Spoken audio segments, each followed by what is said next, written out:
Hello student. तो अभी मैं आपको एक इम्पॉर्टेंट टॉपिक डिस्कस करने जा रहा हूँ। बहुत ही इम्पोर्टेंट है, तो इसको ध्यान से सुनना और इसको अच्छे से लिखने का। इसमें बहुत इंपॉर्टेंट वर्ड है वेरी स्लो मोशन।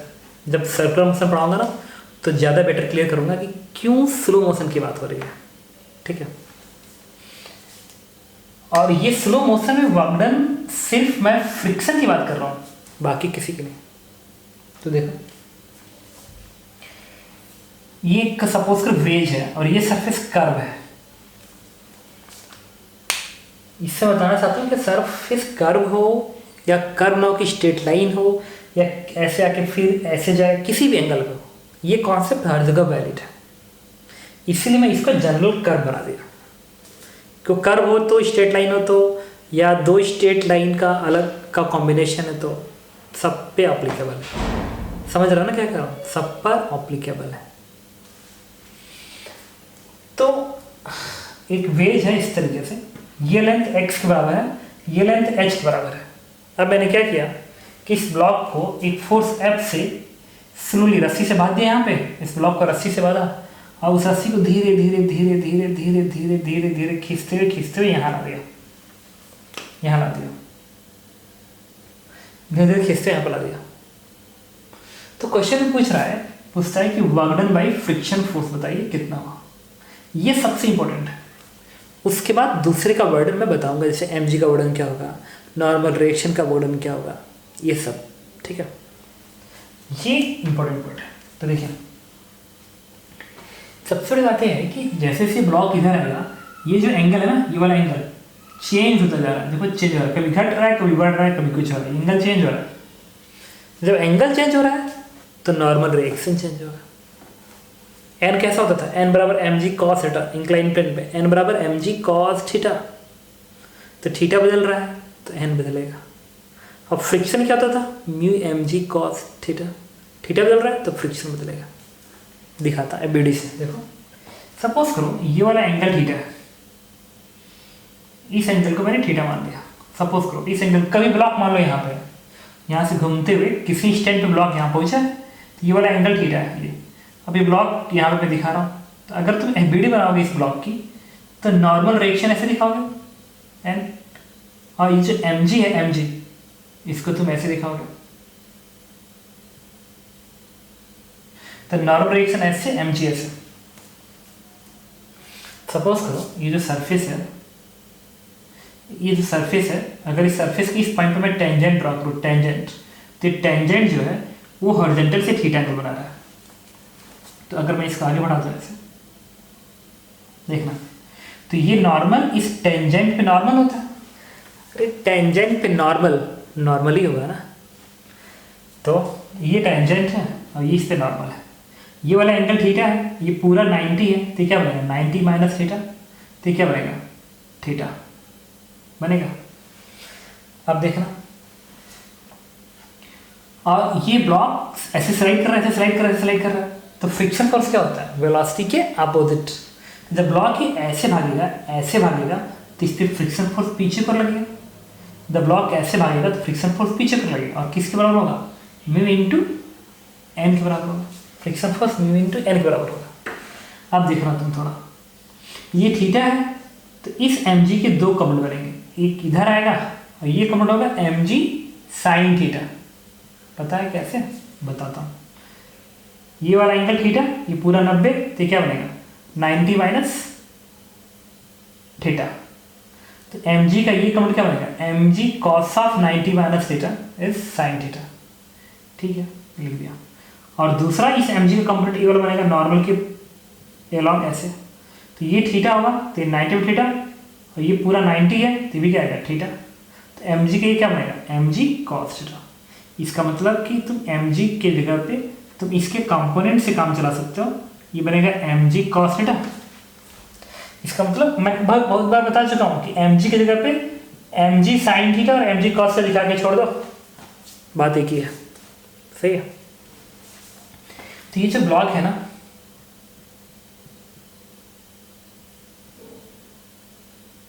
ये जो ब्लॉक है जो यहाँ पड़ा हुआ है, इस ब्लॉक पे नॉर्मल रिएक्शन इधर होगा, एम जी कॉस थीटा ऐसे, एम जी साइन थीटा ऐसे, फ्रिक्शन पीछे की ओर। मोशन क्या है? स्लो है। अगर मोशन स्लो है, very very slow, very very slow, इसका मतलब ब्लॉक क्या भाग ही नहीं रहा है, या भाग रहा है तो इतना स्लो कि एक्सेलरेशन हर टाइम पे जीरो होगा, अप्रॉक्सीमेट जीरो होगा, अप्रॉक्सीमेट अंडरलाइन जीरो होगा। और अगर एक्सेलरेशन अप्रॉक्सीमेट जीरो है तो नेट फोर्स हर डायरेक्शन में अप्रॉक्सीमेट जीरो होगा। तो नेट फोर्स इधर भी जीरो होगा और इधर भी जीरो होगा, तो इधर बैलेंस करते हैं इधर। तो एन ऊपर एम जी कॉस थीटा नीचे, तो यहाँ से क्या आएगा N minus M G cos theta is equal to zero. तो एन बराबर क्या आएगा एम जी कॉस थीटा, इधर फोर्स बैलेंस करो, इधर एम जी साइन थीटा इधर है, माइनस फ्रिक्शन फोर्स इधर है म्यू इनटू एन का।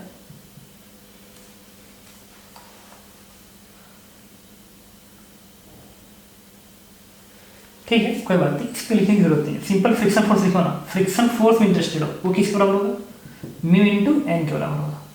मैं फ्रिक्शन फोर्स के वर्क डन में इंटरेस्टेड हूँ, तो बराबर किसके आएगा म्यू इनटू एन क्यूब। मैं रिपीट कर रहा हूँ, ये लिखते समय M G sine theta minus mu कर रहा था, एक गड़बड़ कर रहा हूँ। ये जो फोर्स होगा वो इस कर्व सरफेस के पैरेलल है ना, तो यहाँ पे फोर्स आपको एफ दिखाना पड़ता, यहाँ पे तो यहाँ पे भी तो है, उसी रस्सी से खींच रहा है। तो इधर से मैंने फोर्स बैलेंस कर दिया, N minus M G cos theta equal to zero, तो यहाँ से आ गया। और अगर तुम फोर्स इक्वेशन ऐसे लिखते ऐसे, तो क्या लिखते M G sine theta plus F minus mu N is equal to zero, ये लिख सकते हो। ठीक है, कोई बात नहीं, बट इंटरेस्टेड ये सब इक्वेशन सही है, ये भी सही है, ये भी सही है, ये भी सही है। तो फ्रिक्शन क्या है mu into N, friction is mu into N, और यहाँ से एन जो है उठा के आए तो फ्रिक्शन क्या है mu M G cos theta. तो friction force is mu M G cos theta. अरे ये याद करो, इंक्लाइन प्लेन लिखे थे ऐसा mu M G cos theta, वही है, आना भी वही चाहिए।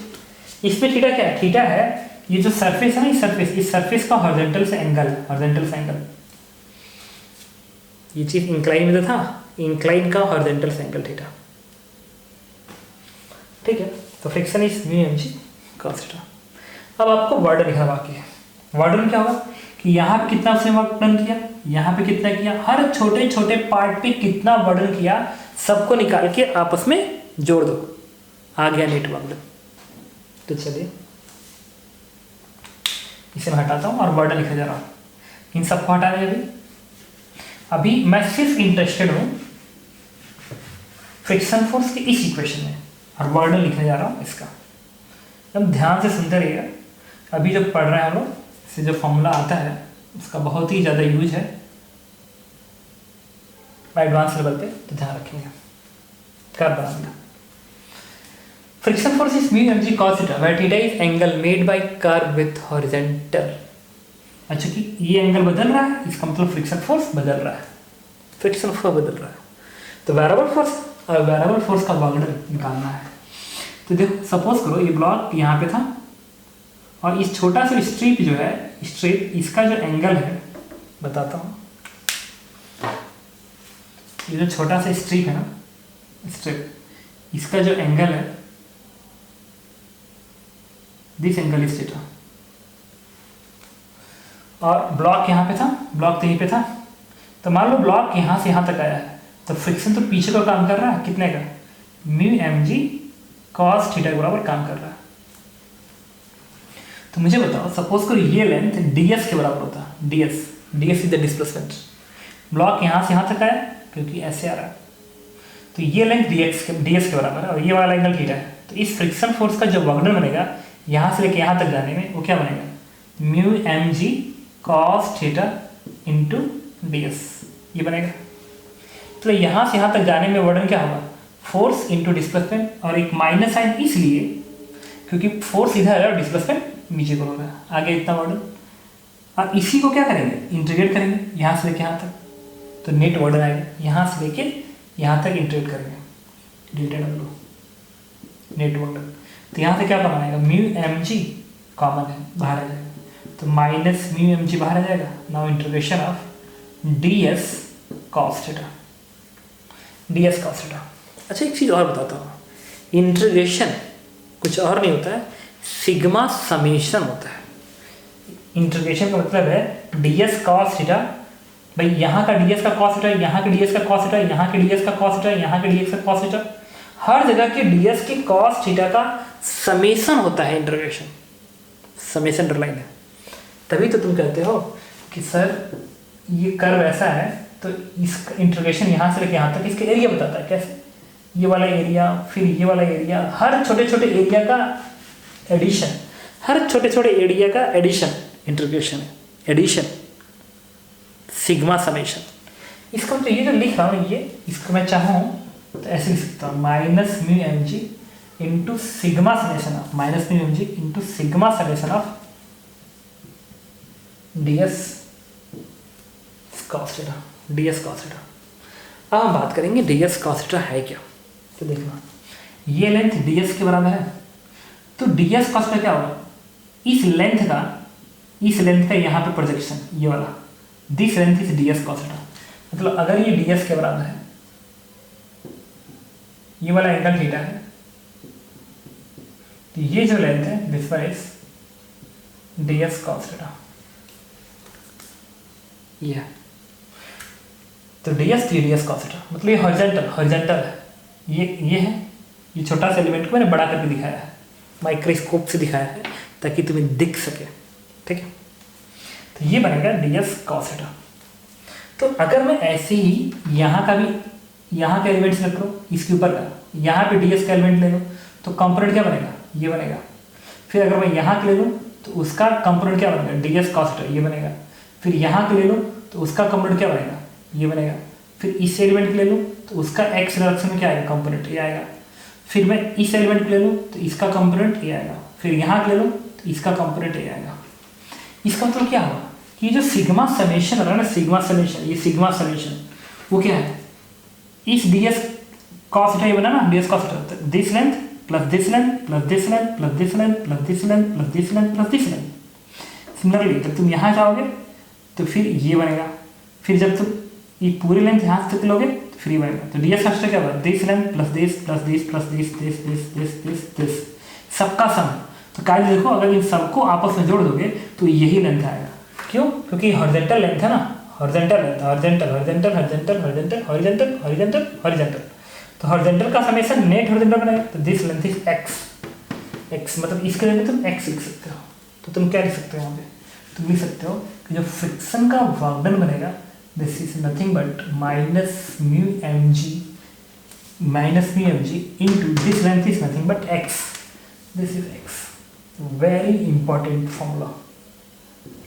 किसी भी कर्व सरफेस पे या इंक्लाइन सरफेस पे या दो इंक्लाइन के एडिशन सरफेस पे जो फ्रिक्शन का वर्णन आता है, इस फॉर्मूले को गवर्न करता है। बट रिपीट कर रहा हूँ, इस वर्णन को लिखते समय मोशन वेरी वेरी स्लो आना चाहिए।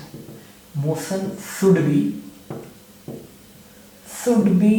Very very slow.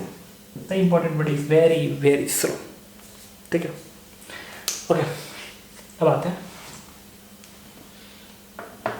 इसके बाद, देखिए ये तुमने फ्रिक्शन का वर्ड लिखा। और एक बात थोड़ा समझना पड़ेगा, अगर कोई क्वेश्चन में ये कहता है कि इस सरफेस का फ्रिक्शन कोफिशिएंट म्यू है, इस पूरे से हर जगह म्यू है, हर जगह म्यू है, तो म्यू एम जी और एक्स क्या है, उस सरफेस का हॉरिजॉन्टल कंपोनेंट, मतलब उस सरफेस का horizontal component, horizontal projection underline है, horizontal projection.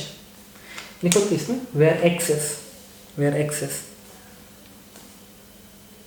Component of curve surface in horizontal direction, अच्छा ये फ्रिक्शन का वर्ड है। अब हम बात करेंगे थोड़ा सा, यहीं पे बताता हूँ, कर्व सरफेस ही है बट आप ध्यान रखना प्लीज इसका, इवन कर्व सरफेस हो या कर्व सरफेस ना हो, अप्लीकेबल है।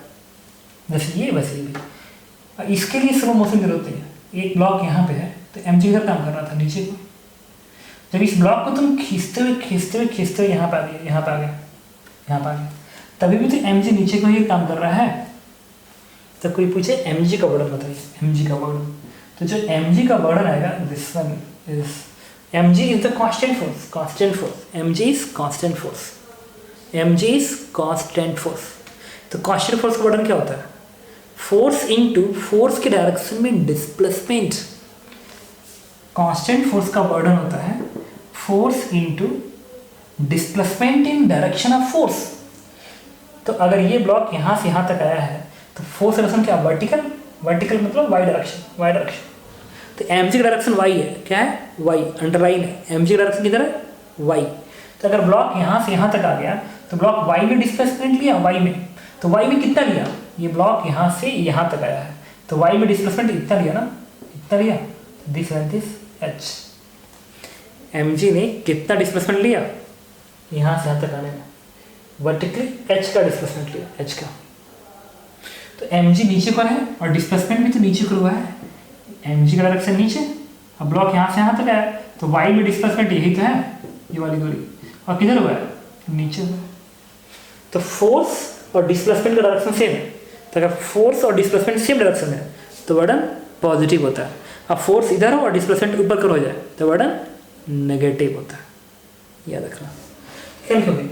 फोर्स क्या है? mg इनटू mg के डायरेक्शन में डिस्प्लेसमेंट क्या हुआ? ये ना, ये दूरी बराबर है, it is h, this is वर्डन of mg।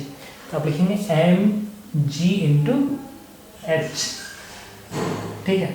और इसके लिए स्लो मोशन की जरूरत नहीं है, हमेशा अप्लीकेबल है। कभी कोई पूछे mg का वर्डन बताइए तो आप क्या कहेंगे? mg इंटू mg के डायरेक्शन में कितना डिस्प्लेसमेंट हुआ है सिर्फ y में। Don't think in x direction, only think in y direction. Underline है वर्टिकल डायरेक्शन। देखो where capital H is displacement in vertical direction, underline करेंगे वर्टिकल डायरेक्शन। नहीं सोचना है कि हॉरिजॉन्टल क्या हो रहा है। Okay, now we are talking about normal reaction. Repeat कर रहा हूँ, नॉर्मल रिएक्शन का वर्डन जीरो होगा। क्यों जीरो होगा बताता हूँ। क्या है कि ब्लॉक मान लो यहाँ पर आ गया, किसी स्टेम पे ब्लॉक यहाँ पर आया तो नॉर्मल रिएक्शन इधर दिखेगा और डिस्प्लेसमेंट इधर हो रहा है ना, मतलब 90 डिग्री पे, ये 90 डिग्री डिस्प्लेसमेंट का डायरेक्शन 90 डिग्री है। ब्लॉक इधर जा रहा है, फोर्स इधर लग रहा है, तो अगर डिस्प्लेसमेंट में 90 का एंगल बन गया तो एफ डॉट एस क्या आएगा? जीरो। तो वर्ड में क्या लिखेंगे? जीरो। रिपीट करो, this N is not constant force because it's changes its direction. Direction भी बार बार क्या कर रहा है? चेंज कर रहा है, और मैग्नीट्यूड भी चेंज कर रहा है। तो चाहे कर्व सरफेस हो चाहे जो भी हो, तुम नॉर्मल रिएक्शन का वर्डन क्या लिखोगे? जीरो लिखोगे इस केसेस में। अच्छा, ये जनरल केस है, ध्यान रखना। This is always valid, this is always valid and this is general case, ठीक है। ये तब वैलिड है जब इंक्लाइन के फ्रेम में आप देखेंगे एन का वर्डन तो जीरो आएगा। फ्रेम आप लिख सकते हैं विथ रिस्पेक्ट टू इंक्लाइन। तो मैक्सिमम केसेस में मैक्सिमम ऑलवेज होल्ड होगा with respect to incline. Work done of normal reaction is zero. Okay, तो इतनी चीज़ें आप फिलहाल याद रखेंगे अभी के लिए, ठीक है। कुछ पार्ट और आपको बताता हूँ वर्डन से रिलेटेड, उसका भी क्या करना है, ध्यान रखना है। फर्स्ट क्वेश्चन डिस्कस कर रहे हैं, देखिए कह रहे हैं कि इंक्लाइन प्लेन है। जेई एडवांस का क्वेश्चन था ये, बट मैं उसका एक पार्ट यूज़ कर रहा हूँ, ठीक है। अभी तो एक इंक्लाइन प्लेन ऐसे फिर ऐसे जा रहा है, ये लेंथ 4 मीटर है, ये लेंथ 3 मीटर है, यहाँ से यहाँ तक 3 मीटर, यहाँ से यहाँ तक 4 मीटर, ये 5 मीटर है और ये 3 मीटर है, ठीक है। इस सरफेस का फ्रिक्शन कोफिशिएंट सपोज करिए म्यू 0.2 है और इस सरफेस का फ्रिक्शन कोफिशिएंट म्यू 0.5 है। इस ब्लॉक का मास है 10 kg।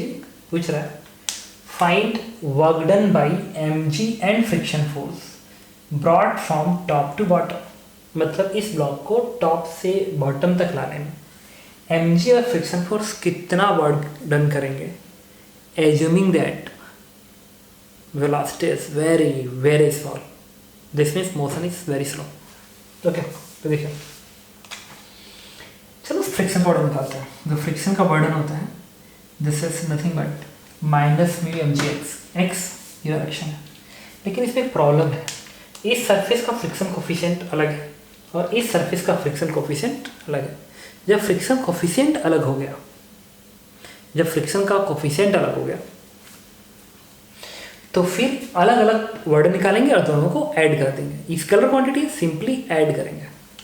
तो यहाँ से यहाँ तक जाने में फ्रिक्शन का वर्डन आएगा म्यू एम जी, एम कितना 10 kg, mu M G into X, ये दूरी क्या है 3 मीटर। माइनस साइन इसलिए क्योंकि ब्लॉक इधर आ रहा है, फ्रिक्शन उल्टा। अब यहाँ से यहाँ जाने का वर्डन म्यू क्या है माइनस, इसलिए इसकी वजह से तो म्यू 0.5 और एम कितना है M 10 kg, mu M G into X, ये लेंथ क्या है 4 के बराबर। तो म्यू एम जी एक्स यहाँ लगा दिया और म्यू एम जी एक्स इस पर लगा दिया, आ गया नेट बॉक्स। तो यहाँ से क्या आएगा -60, यहाँ से क्या आएगा 0.5 मतलब 5200, this value is -260 joule and this is answer. Okay, अब बात करेंगे mg का वर्डन पे। जो mg का वर्डन बनेगा वो क्या बनेगा, सिंपल mgh। तो मास तो यही है, वही है, और g भी, g तो 10 होगा, m किस बराबर है 10 kg, m g और h यहाँ से यहाँ तक ब्लॉक आया है ना, तो टोटल y का डिस्प्लेसमेंट, ये तो ये बना ये दूरी, ब्लॉक यहाँ से यहाँ तक आया है, तो y में कितना भागा इतना, और x में कितना भागा इतना, तब यहाँ पहुँच गए। तो y का डिस्प्लेसमेंट ये है, तो ये दूरी क्या होगा 5 + 3 8 प्लस, इसलिए क्योंकि mg नीचे है और डिस्प्लेसमेंट भी नीचे हुआ है, ऐड ऑन कर दो तो कितना आएगा 800 joule and this is answer. तो इस तरीके से मैं आपको क्या बताया कि अगर ऐसा क्वेश्चन देता है और आपसे पूछता है कि फ्रिक्शन का वर्डन कितना है, आप निकाल लेना, mg का वर्डन कितना है आप निकाल सकते हो। ठीक है, चलिए कुछ और कॉन्सेप्ट पढ़ते हैं। एक सिंपल पेंडुलम है, इस ब्लॉक का मास m के बराबर है, रस्सी से हैंग कर रहा है, स्ट्रिंग का लेंथ l के बराबर है। ठीक है, अब इस ब्लॉक को मैंने ऐसे प्रोटेक्ट कर दिया ऐसे, तो फिर ऐसे ऑसिलेट करेंगे, ऐसे नहीं, इसी को अपने हाथ से पकड़ो ऐसे छोड़ दो, तो फिर देखोगे ऐसे मोशन करेगा ऐसे। तो मान लो किसी टाइम पे ये पार्टिकल यहाँ पे था और वहाँ से यहाँ तक जाता है, तो मैं जानना है कि इस प्रोसेस से वर्डन क्या क्या होगा। तो देखिए, तो पार्टिकल भी आपने प्रोजेक्ट किया तो ऐसे ऑसिलेट कर रहा था, ऐसे ज़्यादा दूरी तक, मान लो ऐसे ऑसिलेट कर रहा था, तो इनमें से यहाँ ऐसे ऑसिलेट कर रहा था, तो मैं इनमें से बस इतने इंटरवल के वर्डन में इंटरेस्टेड हूँ, सिर्फ इतने के वर्डन में इंटरेस्टेड हूँ। तो देखो, इस ब्लॉक का वेट mg नीचे पर दिखेगा, ठीक है, तो ये भी mg ऐसे दिखेगा, और जब ब्लॉक यहाँ से यहाँ तक आएगा, ठीक है, तो इस प्रोसेस में अगर इस ब्लॉक की एबीडी बनाई जाए तो टेंशन टी आप ऐसे दिखाओगे और एक mg दिखेगा, बाकी कुछ नहीं दिखेगा। कैसे दिखेगा, एक रस्सी से एक पार्टिकल को अपने बाद दिया, छोड़ दिया, तो मोशन ऐसा होगा ना, इस तरीके से। तो रस्सी का टेंशन टी और mg, बाकी कुछ भी नहीं।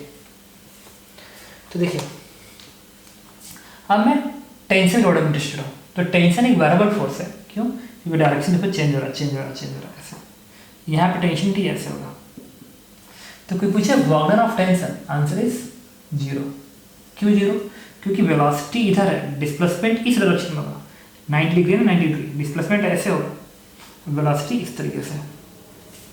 तो एंगल क्या है 90, तो टेंशन वर्डन क्या है 0। तो रिपीट कर रहा हूँ, इसको बोलते हैं सिंपल पेंडुलम। सिंपल पेंडुलम, तो कोई सिंपल पेंडुलम अगर ऐसे ऑसिलेट कर रहा है, कोई पूछे टेंशन का वर्डन, आंसर इज 0। अब बात करेंगे mg का वर्डन। mg का वर्डन रिपीट कर रहा हूँ, mg का वर्डन, तो वर्डन ऑफ mg, तो तुम मुझे बताओ, mg तो कांस्टेंट फोर्स है, तो mg कांस्टेंट फोर्स है, तो और यहाँ से यहाँ तक आ गया, तो mg इंटू mg के डायरेक्शन डिस्प्लेसमेंट, तो पार्टिकल यहाँ था, आ गया यहाँ पे, तो डिस्प्लेसमेंट ही हुआ ना, ये वाली दूरी था यहाँ पे, आ गया यहाँ पे, तो y डायरेक्शन में डिस्प्लेसमेंट, ये तो ये कहलाएगा mg इंटू y डायरेक्शन में, वर्टिकल डायरेक्शन में डिस्प्लेसमेंट। जब पार्टिकल यहाँ से यहाँ तक आएगा तो y में डिस्प्लेसमेंट होगा, ये वाली दूरी, ये दूरी कितनी होगी, इस पूरे डिस्टेंस में से इस डिस्टेंस को घटाना पड़ेगा, तो ये दूरी l है। अच्छा, अगर ये l है और ये थीटा है, तो क्या बनेगा l cos theta, this distance is l cos theta. अगर ये l है, ये थीटा, बनेगा l cos थीटा। ये पूरी दूरी l है, तो कि पूछिए ये दूरी कितनी होगी, तो ये तो दूरी बनेगी this one is L minus L cos theta, Y में डिस्प्लेसमेंट। तो फोर्स mg इंटू mg के डायरेक्शन में डिस्प्लेसमेंट, ये डिस्टेंस मल्टीप्लाई कर दो इसमें, this is L minus L cos theta. एकदम याद रखोगे, ठीक है, कि मैं क्या लिख रहा हूँ। जब भी कोई पूछे mg का वर्ड है mg का, तो mg इंटू पार्टिकल यहाँ पे था और आ गया यहाँ पे, तो इधर लिखोगे। अच्छा, अगर ये नीचे को आ रहा है तो वर्डन पॉजिटिव हो रहा है, यही जब ऊपर को हो जाता है तो वर्डन नेगेटिव होता है। क्यों? क्योंकि mg नीचे है और भाग रहा है ऊपर को, उल्टा डिस्प्लेसमेंट, तो नेगेटिव होगा। मैग्नीट्यूड ही होगा, एक माइनस लगा देना बस। बस 2 पॉइंट याद रखोगे। सिंपल पेंडुलम ऐसे ऑसिलेट करता है। मैं पूछूंगा टेंशन का वर्डन, आंसर 0। पूछूंगा mg का वर्डन, आंसर 10। समझ लो क्या कह रहा हूँ, बस इसको ध्यान रखना। एक और चीज़ तुम्हें बेटा बता दूँ, हाँ ध्यान रखना इसको। यहाँ बताते हो, एक मान लो सिलेंडर है, फिक्स सिलेंडर है, समझ लो फिक्स्ड है, इसका सेंटर ये है, ब्लॉक था यहाँ पे, और इस ब्लॉक को तुमने डिस्प्लेस किया तो ब्लॉक ऐसे होते होते यहाँ पे आ गया। ये वाला एंगल थीटा है, रेडियस इज आर, तो mg नीचे पर दिखाओगे, नीचे पर। कोई पूछे mg का वर्डन बताइए, लिखोगे mg का वर्डन, w ऑफ mg नीचे है, इस तरीके से है, mg इंटू, अगर ब्लॉक यहाँ पर आ गया तो mg के डायरेक्शन में डिस्प्लेसमेंट, तो ये बना ना, ये पूरा दूरी है, तो अगर ये r है, ये थीटा, तो क्या बनेगा, r cos थीटा नहीं बनेगा। अगर ये r है, सपोज करो मैं कह रहा हूँ ये r के बराबर है, और ये वाला एंगल थीटा है, तो कोई पूछे ये दूरी, तो एंगल के पास वाले cos बोलते हो ना, तो r cos थीटा, ये बनेगा r cos थीटा, तो ये बनेगा r cos थीटा, ये पूरा r है, तो कोई पूछे ये दूरी कितनी होगी, this is r minus r cos theta into mg, mg into ये डिस्प्लेसमेंट, ब्लॉक यहाँ से यहाँ तक आ गया तो ये डिस्प्लेसमेंट, तो mg इंटू ये डिस्टेंस क्या बनेगा, कैपिटल R में से इसे घटा दो, r cos theta, and this one is answers. बस इतनी चीज़ें आप अभी याद रखेंगे, नेक्स्ट वीडियो में सीखते हैं।